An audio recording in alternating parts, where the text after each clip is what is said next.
You know, to me, this is where my winters are spent.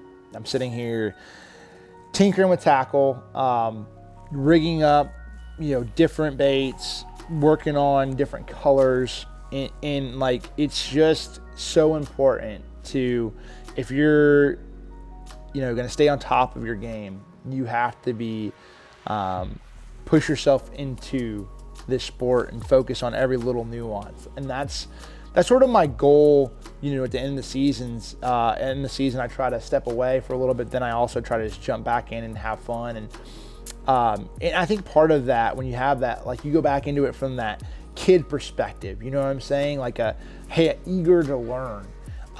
That I don't ever want to lose that kind of drive. I feel like I'm a kid in a candy store when I jump into my shop and I'm working on tackle and I'm like, I wonder what that blade's gonna do, and when it's rotating, I wonder how this bait's gonna act.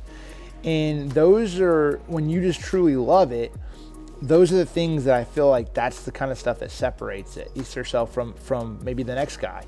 And so like this is work for me, but it's also a lot of fun, because when you create a bait, that catches them, like a freeloader, winning $100,000 on that bait at Gunnersville, it's there's nothing that more fulfilling than going out there winning $100,000 on your own bait. But then it's even better when you see a young angler out there and maybe that's his first fish he's caught and he caught it on a bait you designed. So these are the things I love. And it's just, this is what I do with some of my free time. It's a lot of fun for me. Some people call it tedious, and some people, this is where it goes down. But this is the mad scientist room of, I'm tinkering into all this stuff. It's just nonstop. What would my advice be to the guy who's trying to figure out fishing? It's take it one step at a time. Obviously, I'm sitting here with a ton of baits in front of me, and there's so many things to learn about the sport and learn about every species, the different techniques, different colors.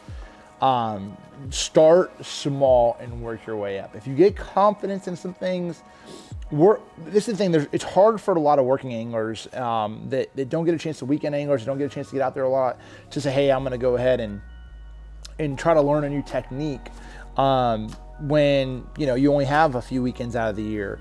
They're gonna go to the baits that work for them. So, but I still try to at least set a goal in the beginning of the year to try to sort of push yourself. Like my goal is this year to learn one new technique, and that'll help you. If you can get confidence in that technique, that sort of opens up your arsenal and it'll make you a better angler. You know what's interesting to me over the last probably 20 years, I'm gonna say over the last 10 years, it was really weird to have a young angler do really well, because knowledge was something that it takes time to figure it out. It takes time to learn when you're making mistakes and learn from your mistakes, and then go out there and figure out how to pattern the fish or see different circumstances, see different areas of the country.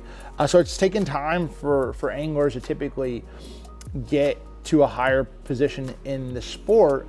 Now the face of professional bass fishing is getting younger and younger, which I think that's really cool to see. I will say that I think there's more information now than ever before about how to learn. There's more nuances. Like back in the day when I was growing up, you had Bassmaster magazine, FLW magazine. You didn't have YouTube. You couldn't sit there and watch, hey, how do I tie this knot or this new technique?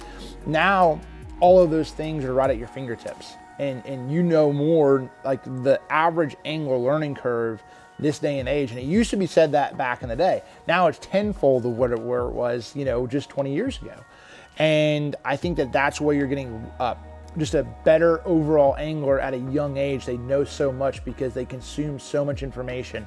And I think it's getting younger and younger and younger. And so I feel like that is a great thing for the sport. High school, college fishing is something that's super impactful. And I think that we have to really realize that those are the next coming, those are the next anglers who are coming up to take my place, to take Kyle Welcher's place, to take, Hunter Schrock's place.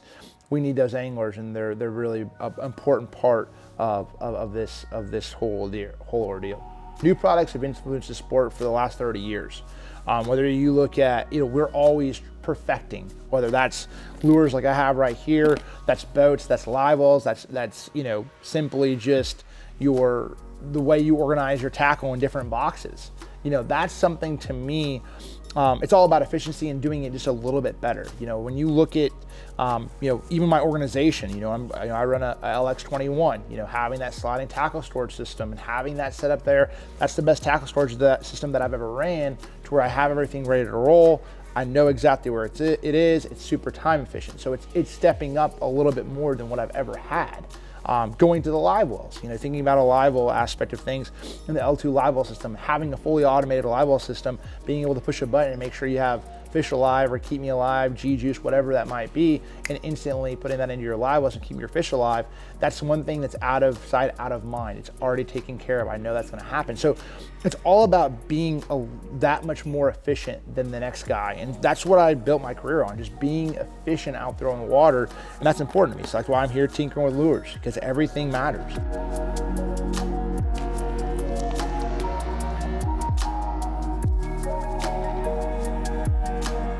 Having a support group day in and day out, having friends, family. Of course, the first person you think of is my wife, Alicia. She's got to take care of the kids and make sure everything's taken care of. She allows for me to truly focus on what I have to do every day, which is super important. I couldn't focus as hard as what I do on tournament bass fishing in my everyday work if she didn't take care of everything else on the side, and so she works her butt off, and she's the unsung hero, no doubt. But it also comes down to the people that, your partnerships. These are lifetime partnerships that a lot of these companies that I've worked with for years and continue to work with, these are things that they're going over and above to make sure things are taken care of, making sure we're making the right adjustments. There's just a lot to it all, and I couldn't be in the position I am without all of those people. It truly does. There's so many people throughout my life that have made an impact and continue to make an impact, that I know that I wouldn't be in the position I am today without those people. And it's definitely something that I don't take for granted, that's for sure. So what's next? I think there's a point in time, you set goals every single year. And I always do. I set a goal for myself. I set several goals. So you win a tournament, try to win Angler of the Year, put yourself in a position there. Every year's a little bit different. This year, of course, I love, my number one goal, I'd love to be able to hoist the Red Crest Trophy, win that championship. It has been a while since I've won a championship. So that's something that's really high on my list. But trophies are great and they're awesome. And wins are something that you have to cherish when they happen, because they're not going to happen all the time.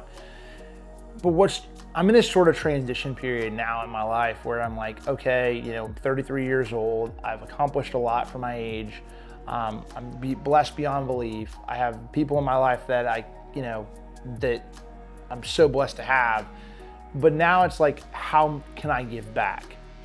The high school bass shootout every single year, that I give an opportunity, and I have an opportunity to spend time with young high schoolers and talk about and instill some of the values and instill some of the passion that I have for the sport, and talk to them, in the evening and show them that, whether they get to jump on the water with a pro bass angler on, the final day, 5 of those anglers or 5 of those teams get the opportunity, sometimes it's 7. Those are cool things that I'm able to use my time to make an impact, or maybe a few of the anglers that were just like me. Those kind of things are really where I'm focusing on long term. How can I make an impact in the sport? How can I push this sport and put this sport in a better position than where I found it? And I think that's really my goal long term, is where is that and what that is. I don't know, I think there's everything that I'm doing day in and out. I think about that because that's the long term play. That is the end goal, is definitely somehow, some way elevating the sport to another level, and that is the goal. I'm not exactly sure. There's several things that I have in mind. There's definitely things that I have a passion for, and I continue to push on. But this one definitely is going to be the next 10, 15 year phase of my life, if you will. And there'll be new ideas, and I'll continue to innovate, try to think of ways that I can do a better job, because there's always room to improve.